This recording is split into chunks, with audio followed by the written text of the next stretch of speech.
Hello, and thank you for joining us for Enloe Medical Center's Healthier You Facebook Live series, where today we're going to be talking about healing after the campfire. The campfire, it changed us forever. It affected tens of thousands of lives when it swept through the North State. November 8 marks the 1-year anniversary since the campfire set foot here in our community. Some people may be feeling scattered or unable to make decisions. People may be feeling sad or anxious, or maybe a little bit of post-traumatic stress disorder. These feelings are normal, and you are not alone.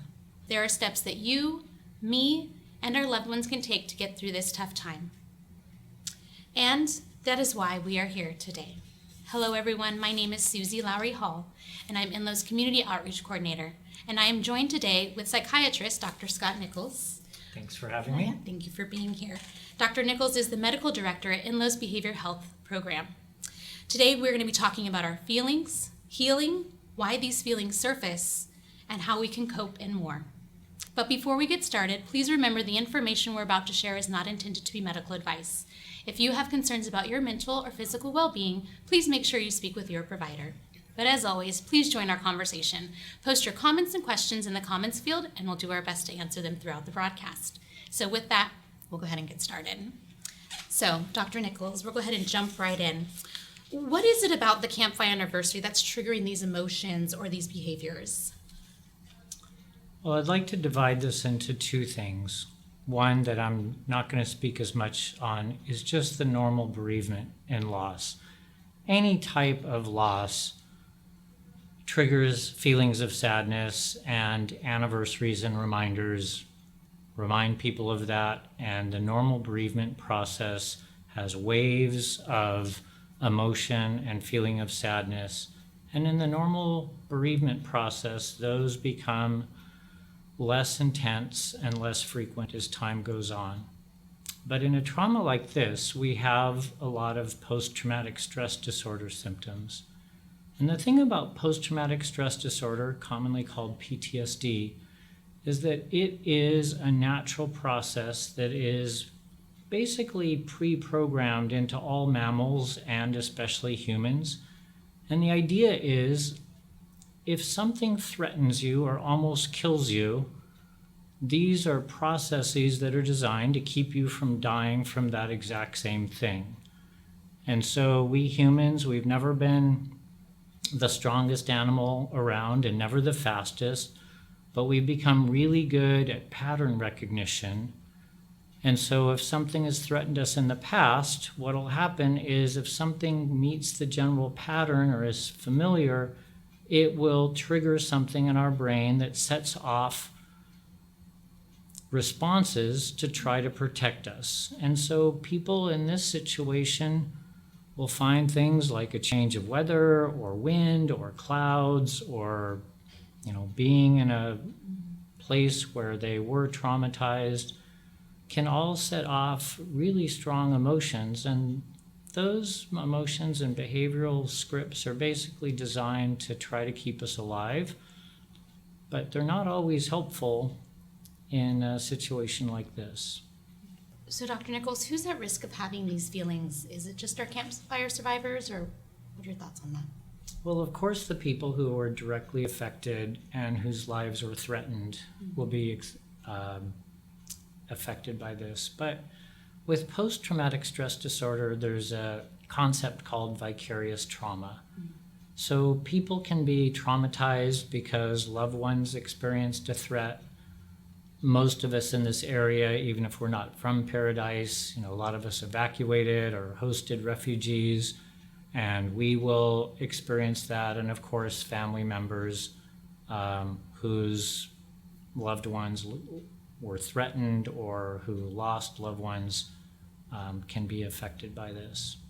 Oh, that's good to know. So my next question for you then is, the campfire, as you mentioned, affected lots of people. What about children? Is there a difference in how our children will be affected or how they will show or demonstrate what they've experienced? That's a great question, Susie. Yes. Adults have a lot more language ability, and so we can process things using words, and children don't. So we'll often see things that are behavioral Adults do this too, if they don't have the words to express frustration, adults will do other things, but with children, we'll see it a lot more. And so there might be sleep disturbance or irritability and loss of interest, regressive behaviors. A 10-year-old might start acting like a 7-year-old. So they will just express that differently. And one of the things that we find is that asking a child to use language to describe something that they don't have any language for, of course, doesn't help. But children are a lot more concrete. So while we adults have this sense of, I lost my community or the whole town was threatened, when we work with children, we'll sometimes use art therapy. We'll ask them a question and have them draw a picture. And what we'll find is the things that are concerning them are much more immediate. It might be the loss of their friends that have moved away, or their house, or their school, or they missed their teacher. And recently I've heard a group of students were asked about what's bothering them who have been having symptoms of PTSD. And all of them, the main thing was their friends that they miss. So, as adults, again, we would be thinking that, they're bothered by the flames, or they moved lost their house, or there's some other thing that's kind of abstract. Those are adult concerns. Children have other concerns, and finding out what those are can be helpful because sometimes they can be fixed relatively easily.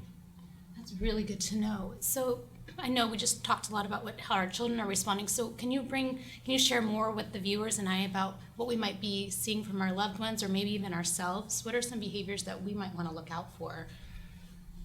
The main symptoms of post-traumatic stress disorder are avoidance, irritability, a sense that life will never be the same, pervasive numbness, and intrusive memories that can come during the daytime where people will have unwelcome memories of the event, or what we call flashbacks where they might behave as if the event were happening again, and sometimes nightmares.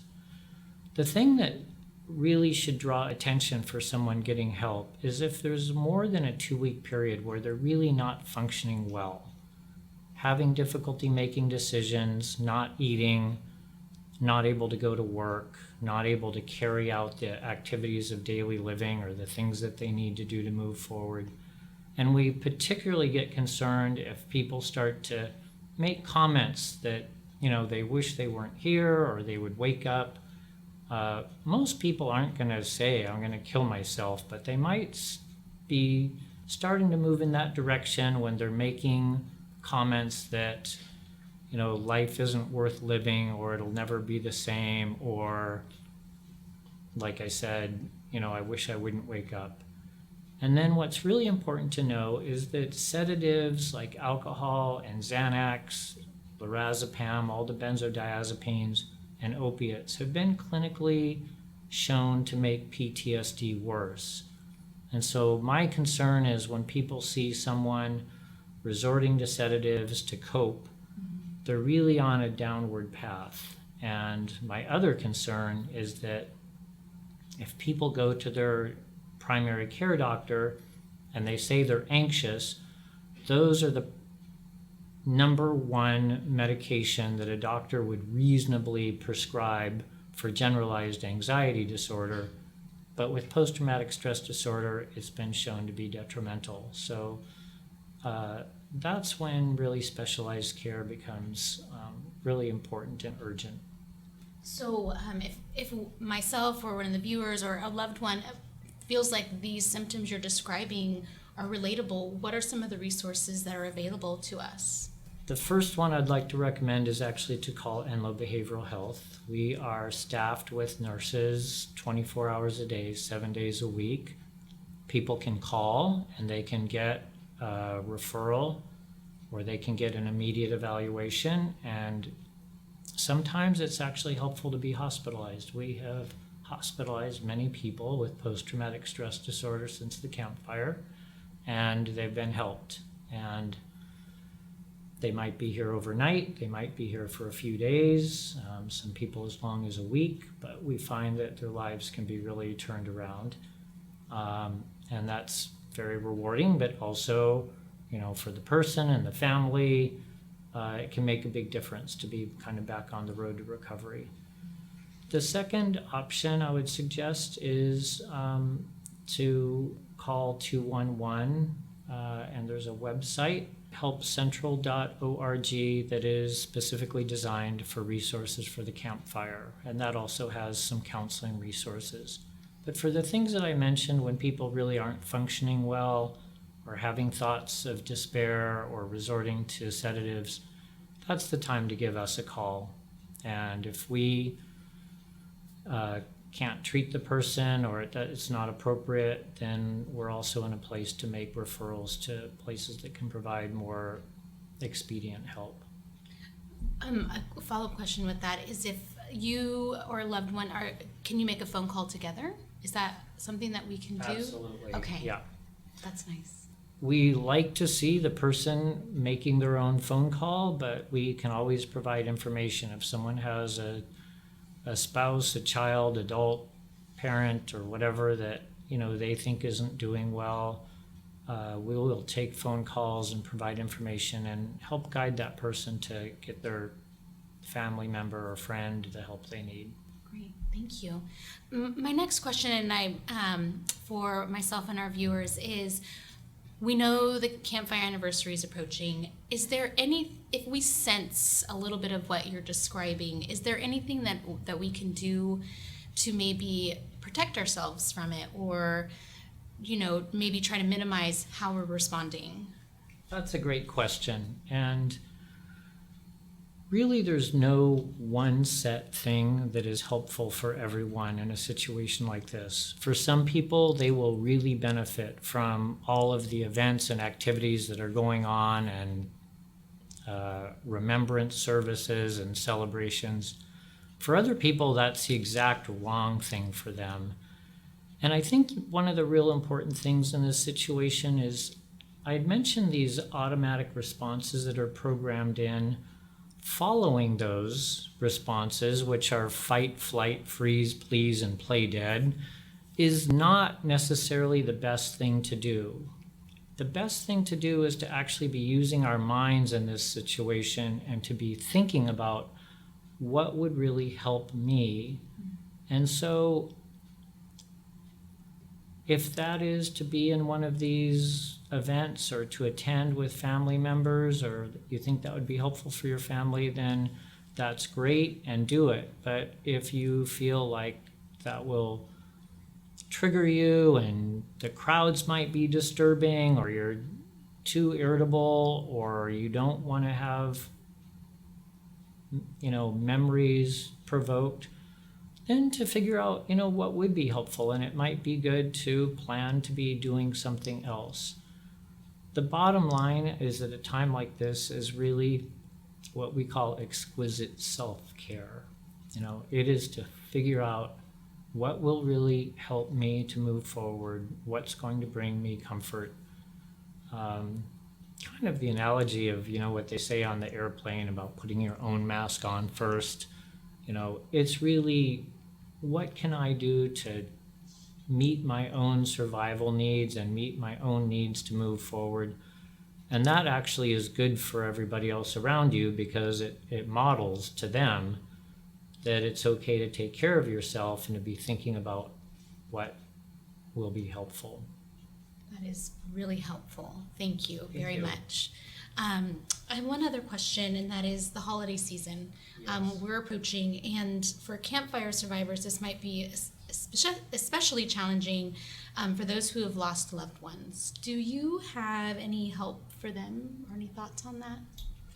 Well, my advice would be similar, that for some people, trying to recreate the same events that you've always had and have a sense of what is normal could be really helpful. But for other people, it might be time for a change of pace or a different environment, and just doing something completely different that doesn't provoke such a sense of loss. It's not irreverent or impolite, to change your course of events and change what you do on a holiday. And some people feel like, no, I have to do that to honor this person. But there's no rule that says that's the case, or even that that's what that person would have wanted. But what's really important is to figure out, for yourself, what is helpful for me at this time. There will be more Christmases and more Thanksgivings and more time to remember and honor the person that you've lost. But it doesn't have to happen right here, right now. And so, again, it's a matter of figuring out what is best for you and for each person to do that for themselves. That's really great. So this has all been really helpful, I know, for me, and I'm sure for the people who are watching, and I'm trying not to cry. It is a very emotionally provoking subject, isn't it? Is there anything else you'd like to share with us today? Not at this time, but thank you for having me here. I really appreciate it. Thank you so much for coming. And thank you all of you for joining us today. Excuse me. We know this has been a particularly tough time, and we hope that you seek help if you need it. Please visit www.enloe.org/wellness, or you can call 530-332-5250. Remember, you are not alone. Hope and healing happens together.